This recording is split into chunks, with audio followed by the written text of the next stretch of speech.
Assalamualaikum warahmatullahi wabarakatuh. Sahabat sekalian, bertemu kembali dengan saya, Dr. Yan. Hari ini kita membahas lagi pertanyaan dari subscriber kita, Ibu Susi Lindrawati. Dokter, saya sekarang ada di masa premenopause. Haid saya kok banyak sekali. Mohon penjelasannya. Sahabat sekalian, silahkan klik video sebelumnya tentang menopause. Ada pembahasan di sana, sehingga akan paham ada beberapa fase kehidupan seorang wanita terkait dengan pola haidnya. Masa premenopause atau pramenopause adalah masa mendekati menopause. Apakah menopause itu? Menopause adalah haid terakhir. Kebaliknya dengan menarche. Menarche adalah haid pertama. Biasanya pada usia akhir dari SD 12 tahun atau awal dari SMP 13 tahun, rata-rata demikian. Nah, premenopause ini adalah masa rentang di mana fungsi dari hormon pada seorang wanita, fungsi dari ovarium yang memproduksi hormon pada seorang wanita itu mulai turun.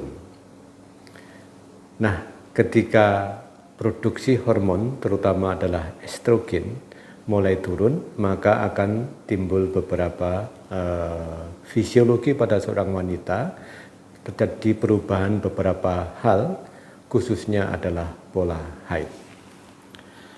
Kemudian saya ulangi sedikit, kalau ada masa premenopause, ada masa menopause, kemudian selanjutnya adalah masa pasca menopause atau post menopause. Nah, menopause sendiri itu adalah rentang 1 tahun dari haid terakhir sampai betul-betul tidak haid, karena biasanya ada flek-flek sedikit. Nah, ketika memang tidak haid 1 tahun, kemudian baru masuki masa pasca menopause. Seorang wanita di masyarakat rata-rata menyebut masa pasca menopause ini sebagai saya sudah menopause, dok. Tidak ada salahnya, memang demikian juga boleh. Nah, sekarang kita fokus pada masa premenopause. Keseimbangan hormonal pada wanita itu sangat penting. Keseimbangan hormonal pada seorang wanita itu harus merupakan kerjasama yang baik sekali dari 3 area atau 4 area atau 4 kompartemen. Nanti saya tunjukkan gambarnya. Yang pertama adalah dari ovariumnya, dari indung telurnya yang memproduksi hormon, kemudian dari rahimnya, kemudian yang ketiga dari hipofisis, dan yang terakhir dari korteks cerebri. Nah, apabila ada salah satu yang terkendala, maka di situ bisa menurun fungsinya. Kemudian pada masa premenopause sudah saya jelaskan bahwa fungsi ovarium itu menurun, jumlah produksi hormonnya menurun, sehingga apa? Tidak adekuat lagi. Nah, ketika tidak adekuat, rata-rata gejala yang dirasakan seorang wanita adalah pertama, haidnya menjadi tidak teratur. Pada masa premenopause, gejala yang dirasakan seorang wanita paling banyak adalah pertama, haidnya menjadi tidak teratur. Jadi datang, dok, haid saya kok nggak teratur ya? Dulu biasanya rata-rata sebulan sekali, ini kok jadi lebih jarang. Kadang-kadang 1 bulan nggak haid, baru bulan depannya. Sehingga kesimpulannya haidnya tidak teratur, tapi menjadi lebih jarang. Yang kedua adalah jumlah haidnya menjadi lebih sedikit. Misalnya kalau pas banyak-banyaknya lagi deres-deresnya haid, rata-rata 3-4 pembalut biasa, saya sekarang 2 aja sudah cukup. Jadi yang pertama adalah haidnya menjadi tidak teratur, yang kedua jumlahnya sedikit, yang ketiga adalah lama haidnya menjadi pendek. Nah, sekarang ini saya kalau dulu haid sampai ke 7 hari, kadang 5 hari. Ini 4 hari sudah selesai dong, sudah bersih. Nah, itulah pola yang normal.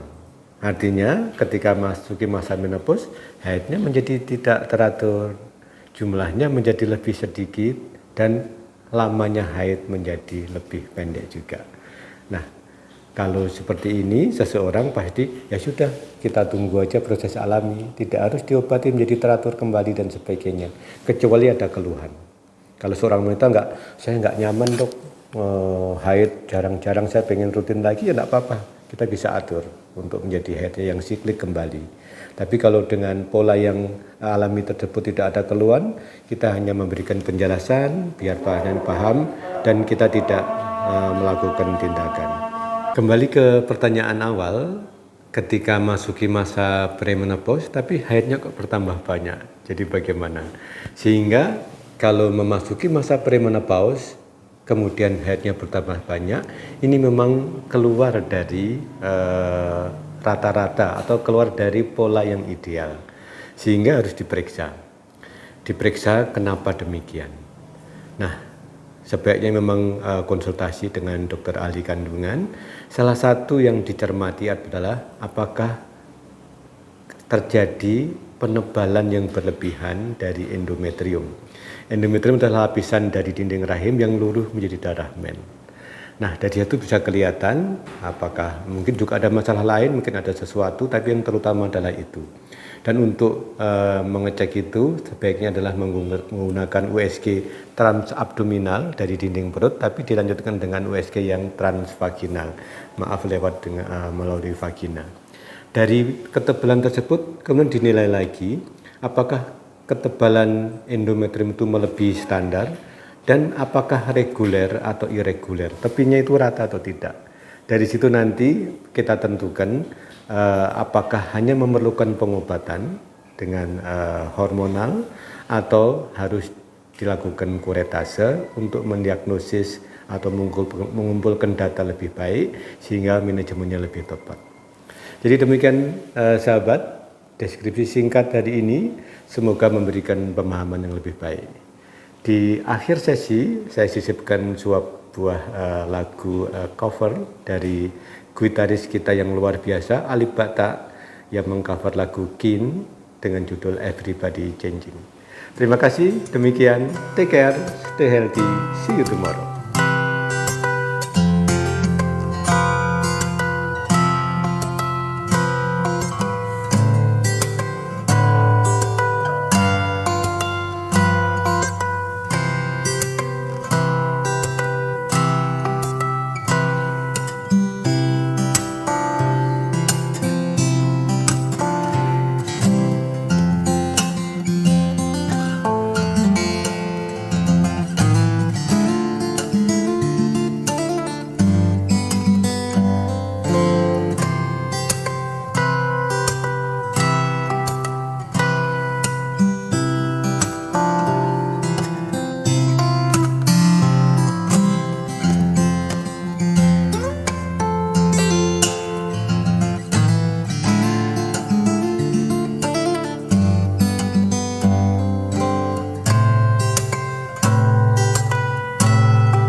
Mari dukung channel ini dengan memberikan like, share, comment, and subscribe.